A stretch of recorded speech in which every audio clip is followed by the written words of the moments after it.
The wicket is inspected and another test begins.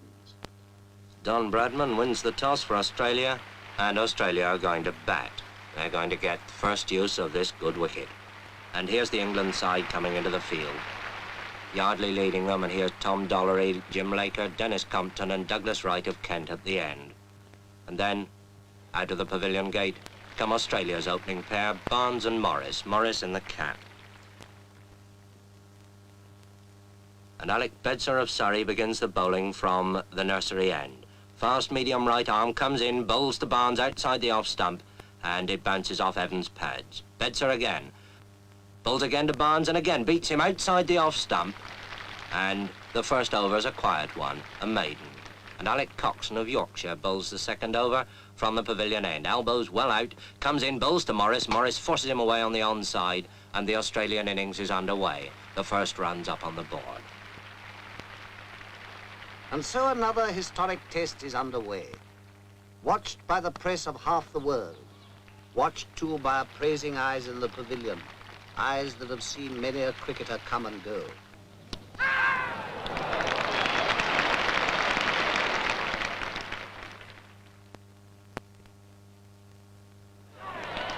Australia's innings has come to a close.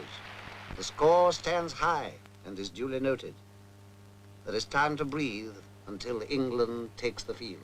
Cricket in the hands of the experts, more than a game. It's a craft at least, almost a science. Let's ask an expert, Bert Rhodes of Derbyshire, to bowl us a leg break on this demonstration wicket.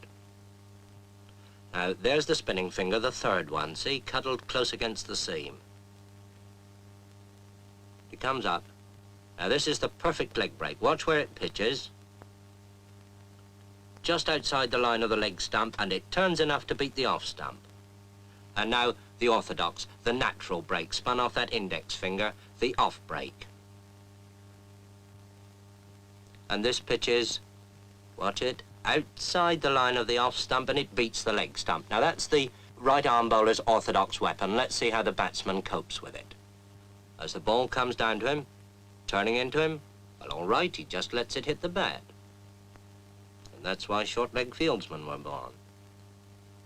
Well, perhaps attack's the best method of defense. Down comes that off break again, and the batsman hooks it hard and high over those short-leg fieldsmen, but not over deep square leg.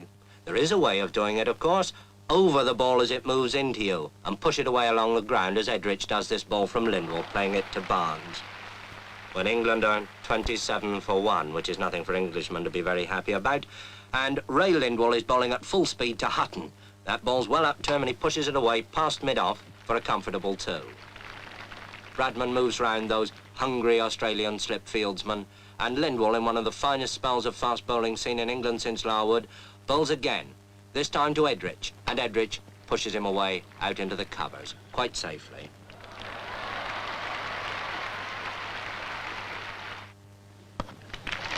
And it takes Doug Wright at number 11 with a wild swing over the bowler's head, sky high up there into the long field, to save England from the follow-on. And Ray Lindwall, with 4 wickets already in the match, bowls again from the pavilion end, and bowls Alec Bedser. And England are all out for 215, 135 behind Australia on the first innings. But now Australia have started their second innings. Bedser bowls to Barnes, his in-swinger, and Barnes puts it away, down to long leg. Round comes Hutton, fielding at long leg, and there's that quick low throw to Godfrey Evans. And now Wright bowls to Morris, and he's out.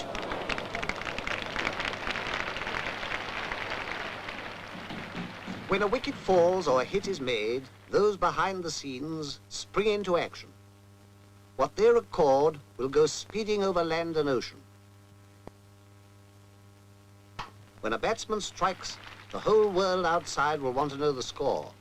And when they know it, they'll cast an envious thought to those who sat at Lord's and watched. And there goes Barnes, magnificently caught by Washbrook at long on for 141. And Australia are now 431 in front. And now here comes Lindsay Hassett, the vice-captain, to face up to Norman Yardley. I suppose waiting for the earlier batsman, he's had his pads on for best part of 4 hours. Well, he needn't keep them on any longer.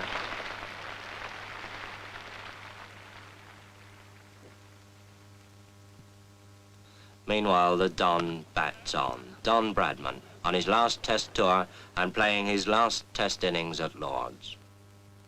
Don Bradman, the pride of Australia and the despair of England. But whichever side one favours, who can but acclaim a master?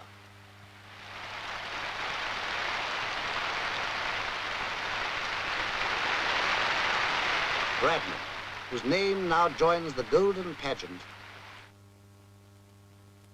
Will rain stop play? Anxious eyes survey the wicket. Willing hands turn too. But fate is kind and the battle is renewed. All through a cloudy afternoon they struggle on. The English batsman extra careful, heavily conscious of each wicket as it falls. England want 596 to win and Hutton's out for 13, and England 42 for 1 wicket.